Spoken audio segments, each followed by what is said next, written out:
This meeting is being recorded. Olá, internautas aqui da TV 61. Estamos começando mais um programa Representatividade Negra e hoje eu tenho aqui a grata satisfação de receber a professora doutora Priscila de Oliveira Xavier Scuden. Ela é graduada e mestre em História, doutora em Educação, pós-doutora em Integração Contemporânea da América Latina, militante do Movimento Negro Unificado, o MNU, e gerente do Núcleo de Estudos Afro-Brasileiros e Indígenas, Estamira Gomes de Souza, da Universidade Federal de Rondonópolis. Ela estuda racismo, genocídio antinegro, encarceramento em massa, prisões. Como vai você? Tudo bem? Tudo bem, João. Bom dia. Prazer estar conversando contigo e com seus espectadores. Bom dia. Até aqui, vamos agregar aqui mais a professora Priscila. Ela é membro da Associação Brasileira de Pesquisadores Negros e Negras, a ABPN. A pronúncia do seu nome eu falei correta aí, Priscila? Falou, tá tudo certo. Tá tudo certinho, né? Tudo certo. Priscila, ontem aconteceu um episódio aí impactante, né? Vou usar esse termo, em que uma membro aí da elite aí do agronegócio, Carolina, como é que é o sobrenome dela mesmo? É Carolina Schiffer. Schiffer, que ela é uma das lideranças aí do agronegócio feminina, e foi uma festa, e nessa festa ela foi fantasiada de negra maluca. Isso teve uma repercussão muito negativa no movimento negro e entre as pessoas que têm consciência desse tipo de racismo, que é caracterizado como um racismo recreativo. Então, eu convidei aqui a professora Priscila para a gente fazer uma análise disso, né? Porque a gente tem conversado com outras pessoas e existe uma incompreensão, né, do que significa esse tipo de racismo. Muita gente pensa que é uma brincadeira, ou seja, é uma recreação, né? E, na verdade, reforça estereótipos negativos, reforça o racismo em todas as suas vertentes. Priscila, eu queria que você começasse analisando isso, né? Aqui nos bastidores você já havia mencionado que o próprio nome da fantasia já tem um conteúdo racista, né? Negra maluca. Por favor, sua análise. Pois é, João. Eu, como mulher negra, fico absolutamente ofendida com o nome da fantasia. Eu sou uma mulher negra, não sou maluca, não sou louca. Mas a gente sabe que ao longo da história, nós mulheres, e especialmente as mulheres negras, foram diminuídas, menosprezadas, rotuladas, e tudo isso para fortalecer um sistema de dominação. Esse tipo de fantasia, de racismo recreativo, ele não é praticado por uma pessoa, é um comportamento coletivo, né? E faz parte daquilo que o Silvio de Almeida chama de racismo estrutural, né? Aliás, ele diz que todo racismo é estrutural, porque ele fundamenta as bases de uma sociedade, de um sistema mundo capitalista. Ontem mesmo eu conversava com estudantes, né, dizendo que se não fosse o racismo e a total valia do corpo negro, do corpo indígena, do corpo aborígene, do corpo não branco, o capitalismo não teria se sustentado. A Revolução Industrial não teria acontecido, tampouco o iluminismo, nenhuma dos supostos progressos tecnológicos e econômicos do mundo, né? E, infelizmente, quando a gente anda, vou falar a partir de Mato Grosso, de Rondonópolis, onde eu estou, mas poderia ser qualquer lugar do mundo, a gente vê que as pessoas negras continuam limpando o chão, continuam fazendo trabalho pesado, continuam sustentando, por exemplo, o agronegócio de que essa senhora é representante. Se não fossem os braços negros explorados nas fazendas dessas pessoas, o que seria o agronegócio? O agronegócio é tocado por tecnologia negra, mão de obra negra. Aqui mesmo, próximo de Rondonópolis, eu conheço uma pessoa, um homem negro de 50 e poucos anos, com a saúde debilitada, que hoje trabalha num alojamento de uma fazenda com mais de 300 homens. Nessa fazenda, segundo ele me relatou, não tem geladeira, não tem fogão, quase todos tiveram Covid e eles não podiam sequer fazer um chá porque não tinha fogão. Não precisa, o fazendeiro manda uma marmita, eles comem a marmita naquele horário pré-determinado, e se quiser tomar uma água gelada, fazer qualquer outra coisa fora do horário de trabalho, não tem como. Tiveram Covid, a maior parte morreu, e todos eles são pessoas negras. Então, esse racismo recreativo, essa brincadeirinha dela, serve a um sistema de dominação das pessoas negras, né? Não é apenas ridicularizar, é menosprezar e legitimar a exploração do corpo negro.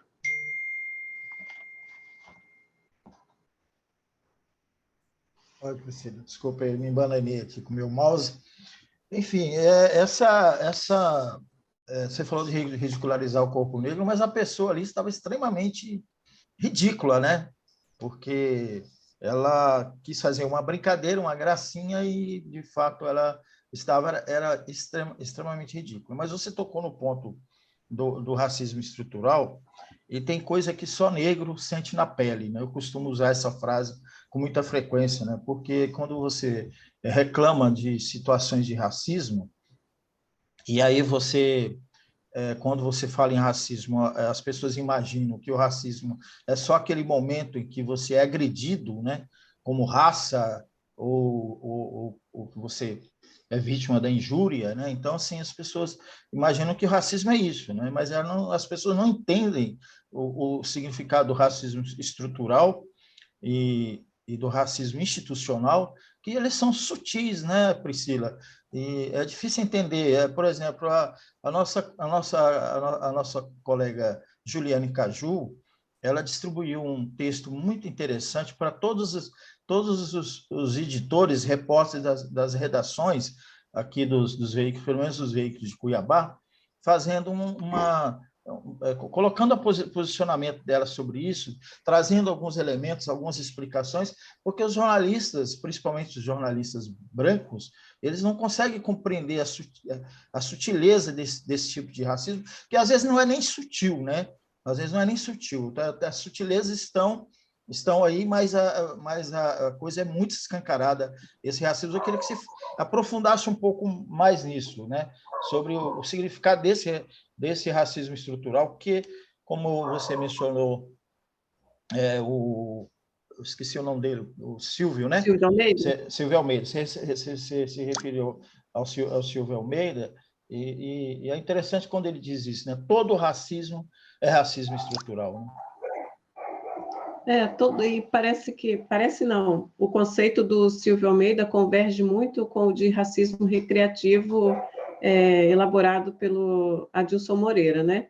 Quando ele diz que essas piadinhas do dia a dia, elas visam piadinhas, essas fantasias de negra maluca, nome de bolo de negra maluca, essas diminuições cotidianas, elas buscam gerar na pessoa branca uma satisfação psicológica. Então, ela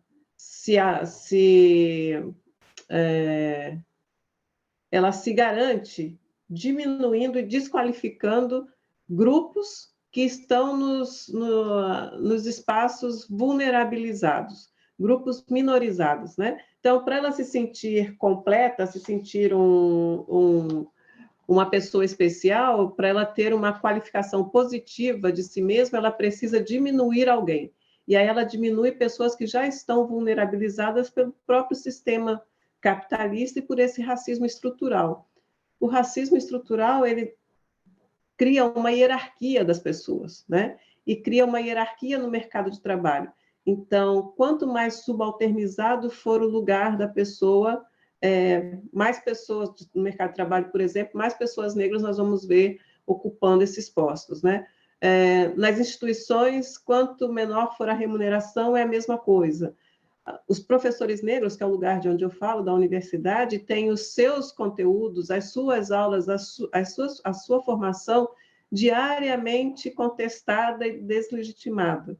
Né? Quando você procura empretecer o seu referencial, trabalhar com autores negros, com autores indígenas, aborígenes, latinos, aquele conhecimento que foi produzido ao longo de tanto tempo, ele é desmerecido e é colocado em dúvida, como se só o conhecimento branco, eurocêntrico, fosse capaz de explicar a vida.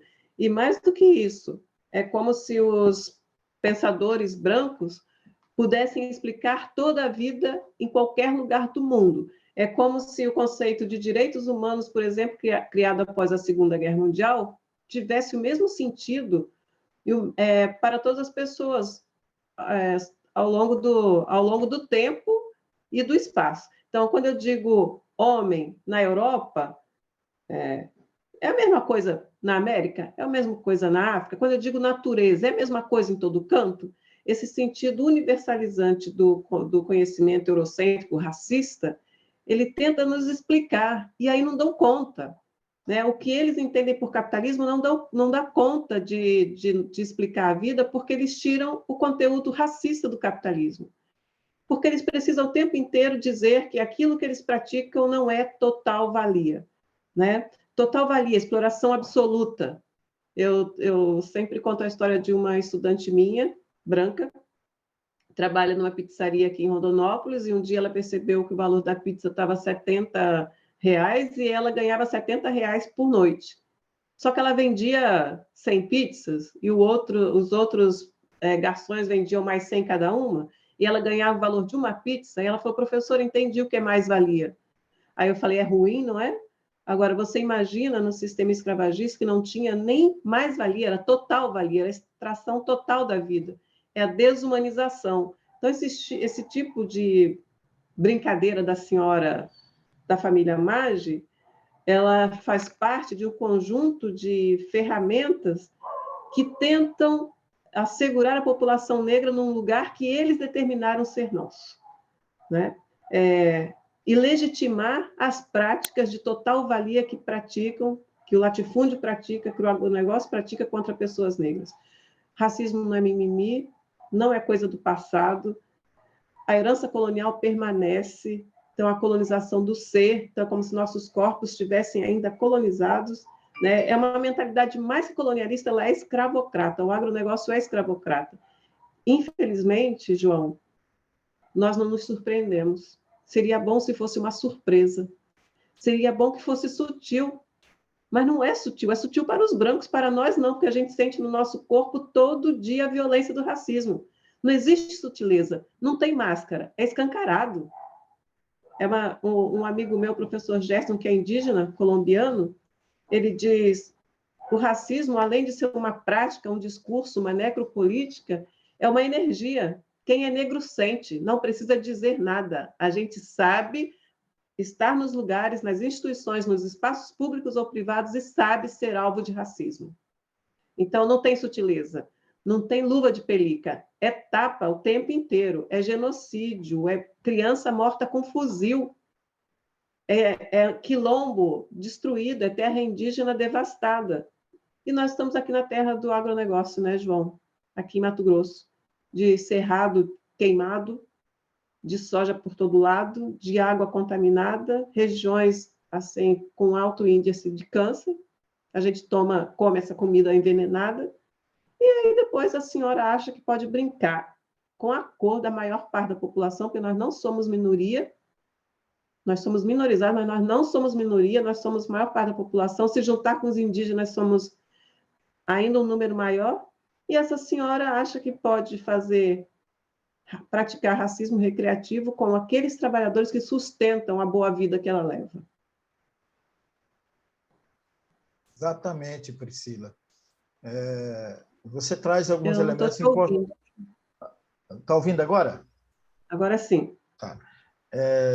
Exatamente. Você traz alguns elementos muito importantes. Eu queria só aqui pontuar algum deles para a gente aprofundar, que eu acho que é importante. Primeiro, isso aí, né? Você faz uma correção da minha fala muito importante, porque é sutil para eles, né? Para nós, não. Para nós é tapa na cara, a gente sente a energia de você entrar num espaço que não é seu, né? Em Brasília, por exemplo, eu cobri Congresso Nacional durante muitos anos, e tinha muitas pautas em que senadores, deputados, ministros se reuniam em restaurantes chiques de Brasília.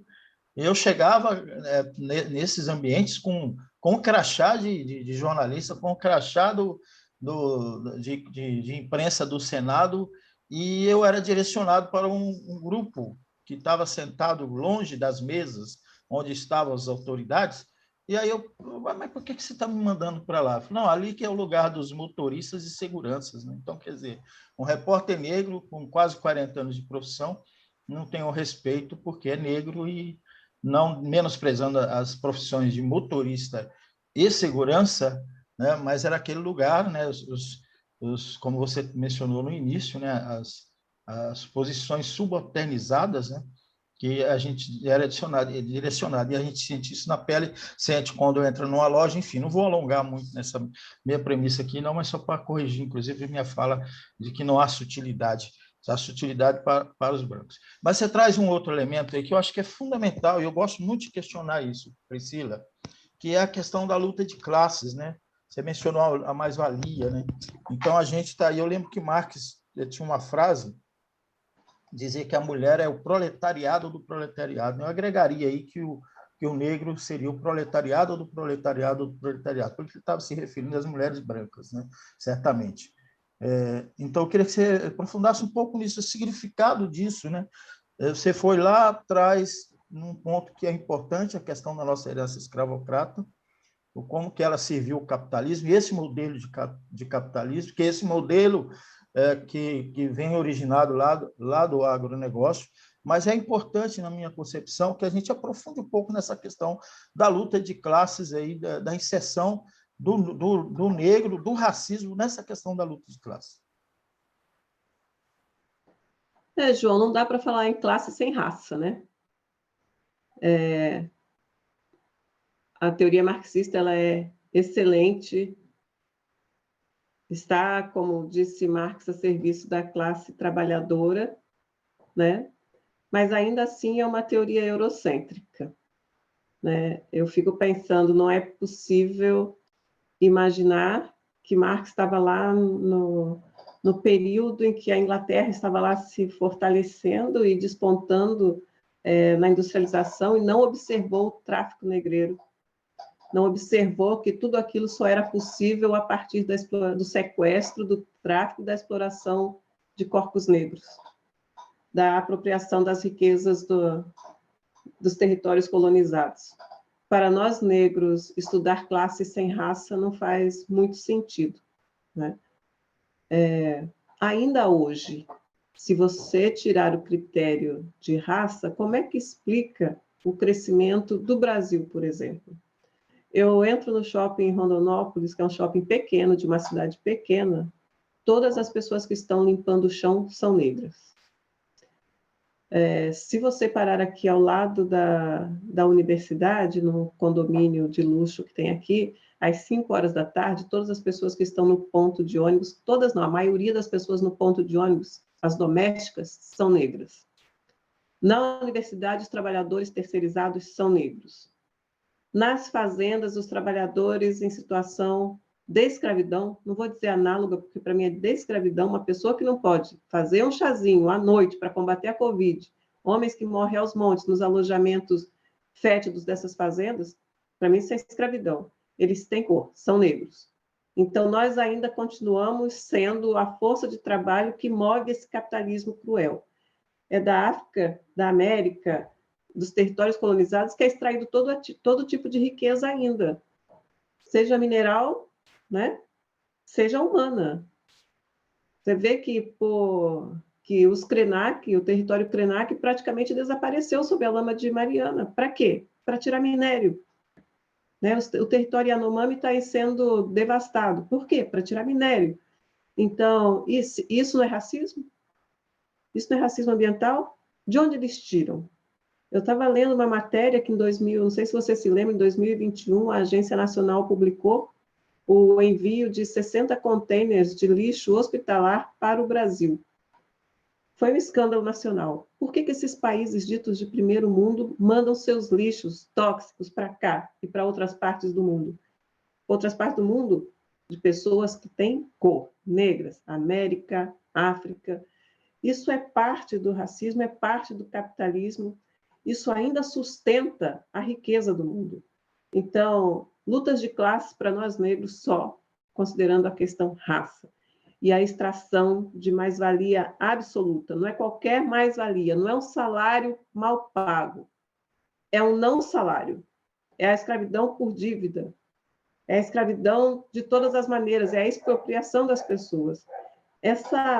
Esse racismo recreativo praticado por essa Carolina Schiffer, falar o nome dela, né? Falar o nome da racista.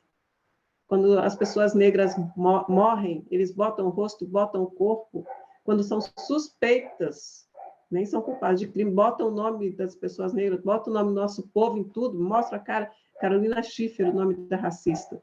Quando ela pratica esse tipo de racismo, ela está contribuindo para uma pedagogia da subordinação, como diz o Moreira. Está ensinando crianças, jovens e adultos que pode-se praticar todo tipo de violência contra as pessoas negras. Não é brincadeira, não tem graça, é racismo, né? Então, ela está ensinando, é um conteúdo, e é um conteúdo ministrado todo o tempo, em todas as instituições e por toda a sociedade.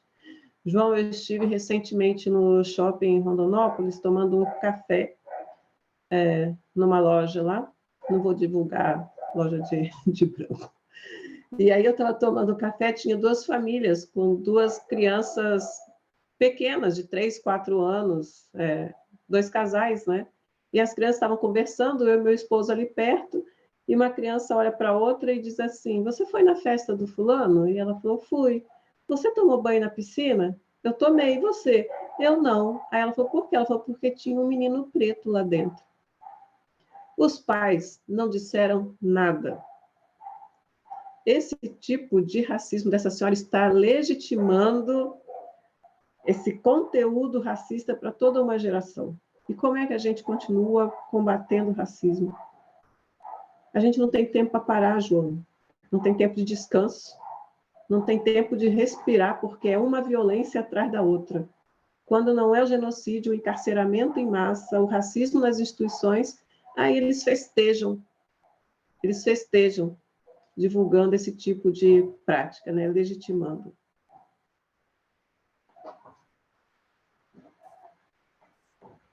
Então, Priscila, é isso, né? Você menciona esse caso dessa criança, eu teria aqui outros exemplos também para trazer aqui, mas eu gosto de sempre abordar uma questão, acho que dentro desse racismo estrutural, que está o racismo institucional, é um exemplo flagrante que, na minha concepção, é um crime que está ocorrendo nesse país, é a não aplicação da lei 10.639, né, que vai contribuir para pelo menos a compreensão desse racismo, da história dessa nossa escravidão e valorizar os povos da África e os afro-brasileiros. Eu queria que você, como professora, avançasse um pouco também sobre esse tema. Eu faço muita palestra em Brasília, a pedido do Simpro, e eu gosto de tratar muito da questão da construção da ideia dentro dos mecanismos da construção dessa ideia, que é a igreja, a escola, são os meios de comunicação, a indústria cultural. Eu trabalho muito isso nas escolas, mas as iniciativas dentro das escolas nunca são, ou raramente são, das direções e praticamente nulas do próprio órgão gestor da educação no Distrito Federal, que é a Secretaria de Educação do Distrito Federal. São iniciativas de professores, de grupos de professores, de um ou outro coordenador, de uma ou outra coordenadora, mas nunca, ou raramente, é da escola e quase nunca é da secretaria. Então, assim, é uma lei que está aí, que não se aplica, e, na minha concepção, isso é uma materialidade do racismo institucional que, em última essência, conforme você menciona, Silvia Almeida, é o racismo estrutural. Então, eu queria que você falasse um pouco sobre esse crime que é não cumprir a Lei 10.639. Eu vou aproveitar o seu espaço, então, e a sua audiência, João. Vou falar a partir da UFR, tá bom? Então, em março, nós conseguimos, depois de 3 anos, criar o NEABI, que é o Núcleo de Estudos Afro-Brasileiros e Indígenas Estamira Gomes de Souza. Estamira Gomes de Souza, eu acho que a maior parte de nós mas talvez não da população conheça, uma mulher negra que vivia no lixão de Gramacho, no Rio de Janeiro, diagnosticada com esquizofrenia e morta à procura de atendimento no hospital da rede pública. Uma mulher com muito conhecimento e muita coisa para ensinar. Então, nós homenageamos uma das nossas, Estamira. E o núcleo tem tido muitas atividades e muita demanda desde março. Nós propusemos este mês uma resolução para as comissões de heteroidentificação da UFR, que são as comissões que vão garantir ou vão trabalhar para combater as fraudes nas cotas raciais, né? Mas também trabalhamos para que as leis 10.639 de 2003 e 11.645 de 2008 sejam implementadas na universidade. Nós estamos falando de uma instituição do ensino superior. E mesmo nos cursos de Ciências Humanas e Sociais, como de História, de onde eu sou lotada, né, o curso de minha formação, a Lei 10.639 e 11.645, elas não são cumpridas. Se você observar os referenciais das disciplinas de todos os cursos da universidade, mas inclusive dos cursos que deveriam ser vanguarda, eles são eurocentrados. E quando você propõe uma disciplina com referencial preto, latino, indígena, ele é contestado pelos colegas. Então, o núcleo tem feito um trabalho constante com os estudantes de cobrar que os professores descolonizem os referenciais. Nós temos, com a política de cotas, né, assinada em 2003 pelo presidente Lula, nós temos, mas que não é fruto de um governo, é fruto da luta dos movimentos sociais negros e indígenas, né? Nós temos mudado um pouco a cor da universidade, mas ainda temos um número imenso de brancos fraudando as cotas, especialmente nos cursos de medicina. A UFMT tem 130 casos de fraudes nas vagas, a UFR, que nasceu agora, tem 10 casos, estão sendo investigados, né? E estamos aí nesse combate, que também é uma forma de racismo, é racismo. E as pessoas, alguns candidatos que têm dinheiro, não estamos falando de candidatos pobres, estamos falando de brancos com dinheiro, eles se fantasiam de negros, alguns fazem permanente, alguns fazem bronzeamento artificial, alguns tiram fotos e gravam vídeos, porque durante a pandemia os exames de verificação de heteroidentificação eram feitos online, né?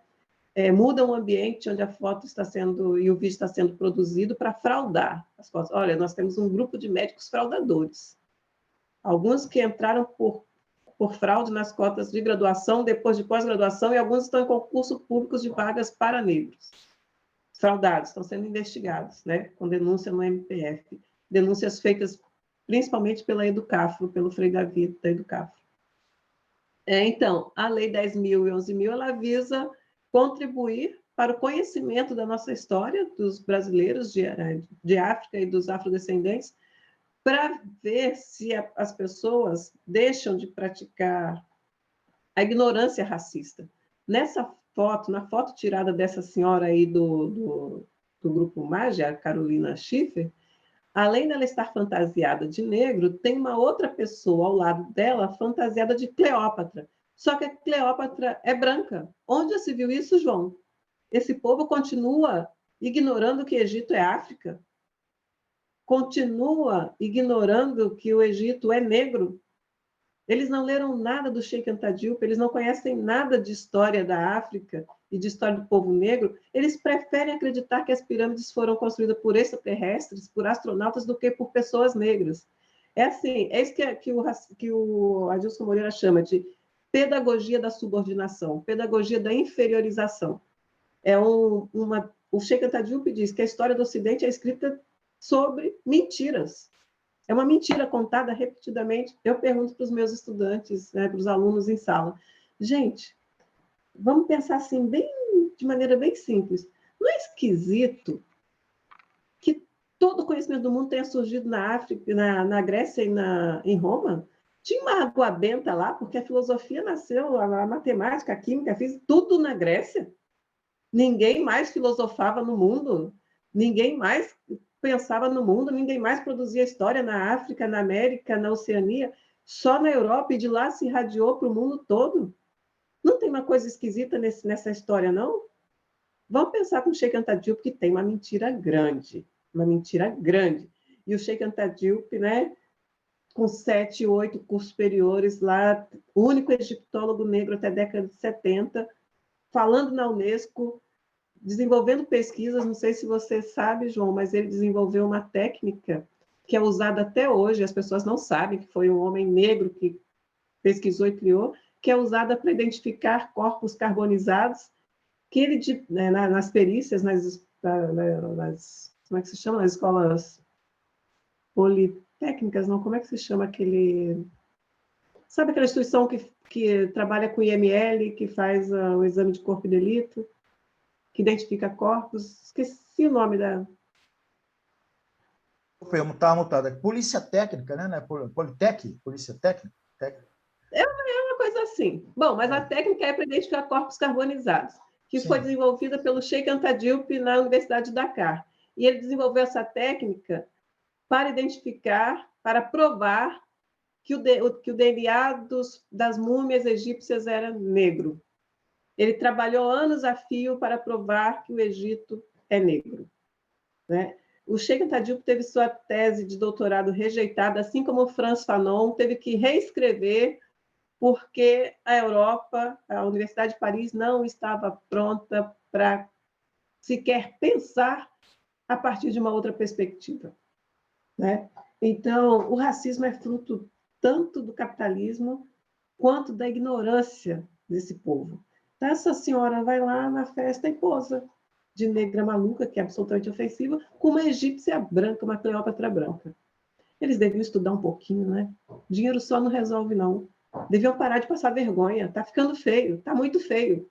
Porque nós somos instruídos, estamos cada vez mais instruídos, está ficando ridículo perceber a ignorância e má formação dessa gente, que só sobrevive da exploração e da provocação de dor em outras pessoas, de sofrimento.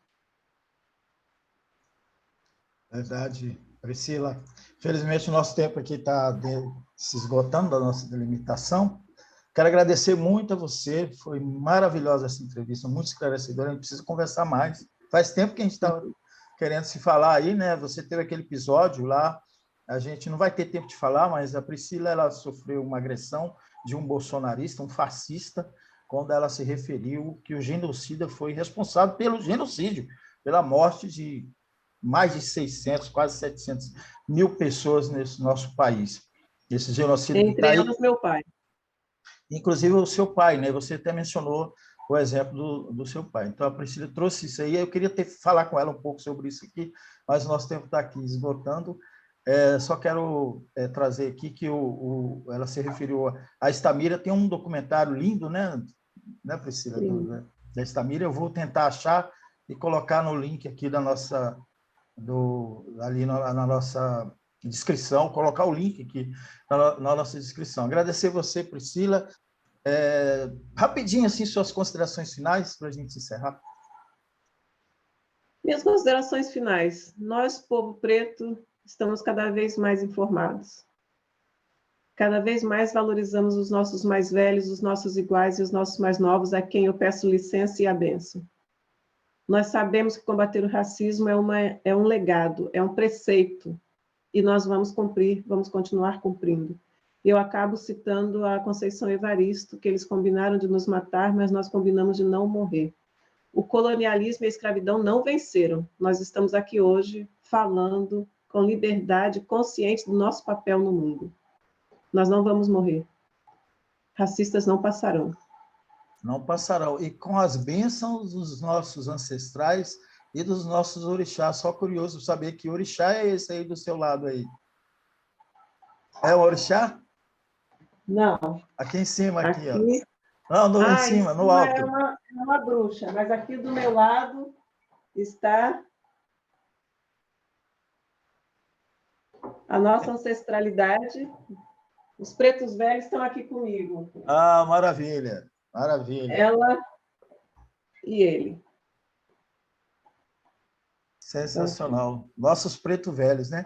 E você me Nossa, permitiu, aí, na hora que você foi pegar o preto velho, você me permitiu de ver uma imagem de um velhinho maravilhoso que está logo atrás de olha você. aí, olha aí. É isso aí. É isso aí, 2023, outro mundo, outro Brasil. E paz e amor, né? Paz e amor. Muito obrigado, Priscila. Obrigado você que nos acompanhou aqui pela TV 61, nosso programa Representatividade Negra. E a gente vai voltar nesse assunto aqui com outras pessoas, com outros professores, com outros estudiosos, colegas jornalistas também. Um abraço para você. Compartilhe aqui o nosso programa e se inscreva no nosso canal. Um grande abraço para todo mundo. Até a próxima. Até a próxima.